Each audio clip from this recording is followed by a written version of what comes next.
കുടുംബത്തിലെ 5 പേരെ വകവരുത്തിയ കേസിലെ ഏക പ്രതിയായി ജയിലിൽ കഴിയുന്ന മകനു വേണ്ടി പിതാവ് നിയമ പോരാട്ടത്തിനിറങ്ങുന്നു. തിരുവനന്തപുരം വെഞ്ഞാറമൂട് കൂട്ടക്കൊലക്കേസിലെ പ്രതി അഫാന്റെ അച്ഛൻ അബ്ദുൾ റഹ്മാനാണ് ഹൈക്കോടതിയെ സമീപിച്ചത്. കാലം പറഞ്ഞ കഥ എന്ന സിനിമയുടെ റിലീസ് തടയണമെന്ന് റഹീം ആവശ്യപ്പെടുന്നു. സിനിമ തന്റെ മകന് നീതിയുക്തമായ വിചാരണ നിഷേധിക്കുമെന്നാണ് പിതാവിന്റെ ആശങ്ക.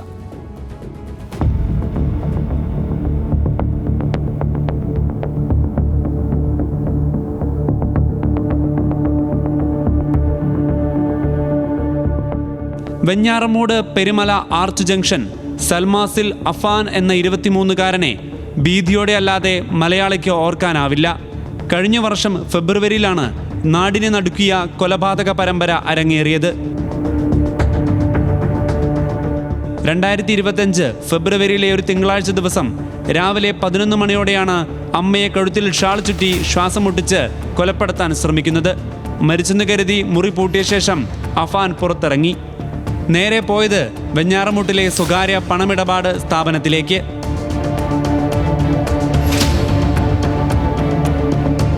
പണയത്തിന് സ്വർണം കൊണ്ടുവരാമെന്ന് പറഞ്ഞ് 1400 രൂപ കടം വാങ്ങി. തുടർന്ന് ബാഗും ചുറ്റികയും എലിവിഷവും വാങ്ങി. തിരികെ വീട്ടിലെത്തിയപ്പോൾ അമ്മ മരിച്ചിട്ടില്ലെന്ന് മനസ്സിലായി. ചുറ്റിക ഉപയോഗിച്ച് മുഖത്തും തലയ്ക്കുമടിച്ച് മരണം ഉറപ്പാക്കി. തുടർന്ന് പാങ്ങോട്ടുള്ള മുത്തശ്ശി സൽമ ബീവിയുടെ വീട്ടിലെത്തി. അവരെ തലക്കടിച്ച് വീഴ്ത്തി മാല പൊട്ടിച്ചെടുത്തു. തിരിച്ച് വെഞ്ഞാറമൂട്ടിലെ പണമിടപാട് സ്ഥാപനത്തിലെത്തി ആ മാല പണയപ്പെടുത്തി പണം കൈപ്പറ്റി. ഇതിനുശേഷമാണ് പിതൃ സഹോദരൻ ലത്തീഫിന്റെ വീട്ടിലെത്തി ലത്തീഫിനെയും ഭാര്യ ഷാഹിദയെയും കൊലപ്പെടുത്തിയത്. കഴിഞ്ഞില്ല, സ്നേഹിച്ചിരുന്ന പെൺകുട്ടിയെയും തീർത്തു. സ്നേഹത്തോടെ ചേർന്നു നിന്ന കുഞ്ഞനുജനെയും അഫാൻ ഒഴിവാക്കിയില്ല. ആഹാരം വാങ്ങി തിരിച്ചെത്തിയ അഫ്സാനെയും കൊന്നുതള്ളി.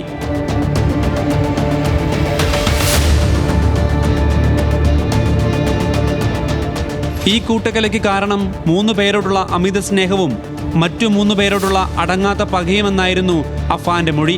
കടം കാരണം ജീവിക്കാനാവാതെ വന്നതോടെയാണ് മാതാവിനെയും സഹോദരനെയും പെൺസുഹൃത്തിനെയും കൊലപ്പെടുത്തി ജീവനൊടുക്കാൻ തീരുമാനിച്ചതെന്ന് അഫാൻ പോലീസിനോട് പറഞ്ഞു. കടുത്ത പ്രതിസന്ധിയിലും ആഭരണമോ പണമോ നൽകി സഹായിച്ചില്ലെന്നതായിരുന്നു മുത്തശ്ശി സൽമ ബീവി, പിതൃ സഹോദരൻ ലത്തീഫിന്റെ ഭാര്യ ഷാഹിദ എന്നിവരോടുള്ള പകയ്ക്കു കാരണം.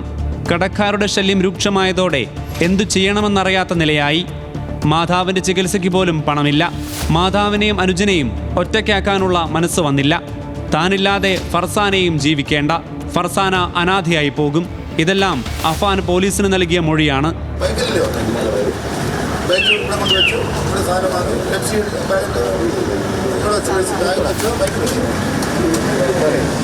കേസിന്റെ വിചാരണ തിരുവനന്തപുരം സെഷൻസ് കോടതിയിൽ നടക്കാനിരിക്കെയാണ് സംഭവവുമായി ബന്ധമുള്ള സിനിമാ ചിത്രീകരണം നടക്കുന്നതായി അഫാന്റെ അച്ഛൻ അബ്ദുൾ റഹ്മാൻ പറയുന്നത്. സിനിമ റിലീസ് ചെയ്യുന്നത് തടയണമെന്നാണ് പിതാവിന്റെ ആവശ്യം. സിനിമ വന്നാൽ മാധ്യമങ്ങളുടെ വിചാരണയ്ക്ക് കാരണമാകും. സിനിമ ന്യായമായ വിചാരണയ്ക്കുള്ള പ്രതിയുടെ അവകാശത്തെ ഗുരുതരമായി ബാധിക്കും. മകനെ കുറ്റവിമുക്തനാക്കിയാലും സിനിമ പരിഹരിക്കാനാകാത്ത നഷ്ടം മകന്റെ ജീവിതത്തിൽ ഉണ്ടാക്കും. തന്റെ മകന് നീതിയുക്തമായ വിചാരണ നഷ്ടമാകുമെന്നാണ് പിതാവിന്റെ വാദം.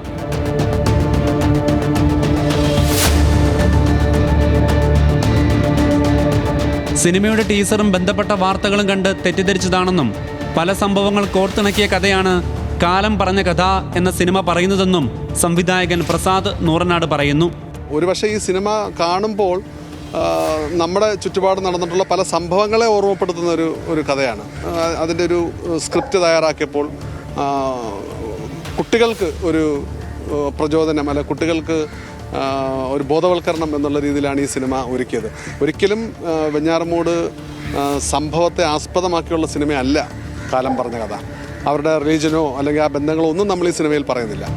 സിനിമയുടെ പ്രഖ്യാപനം മുതൽ പ്രതിയെ കുറ്റവാളിയായി ചിത്രീകരിക്കുകയും കുടുംബത്തെ അധിക്ഷേപിക്കുകയും ചെയ്യുന്ന നിരവധി പോസ്റ്റുകൾ സോഷ്യൽ മീഡിയയിൽ പ്രത്യക്ഷപ്പെട്ടുവന്ന ആക്ഷേപം ഇതിനകം അഫാന്റെ അച്ഛൻ അബ്ദുൾ റഹ്മാൻ ഉയർത്തിക്കഴിഞ്ഞു. ഹർജി തീർപ്പാക്കുന്നതുവരെ സിനിമയുടെ ഏതെങ്കിലും തരത്തിലുള്ള പ്രമോഷണൽ മെറ്റീരിയലുകൾ, ട്രെയിലറുകൾ എന്നിവ പുറത്തിറക്കുന്നതിൽ നിന്ന് വിലക്കണമെന്ന് ഹൈക്കോടതിയിൽ നൽകിയ ഹർജിയിൽ ആവശ്യപ്പെട്ടിട്ടുണ്ട്.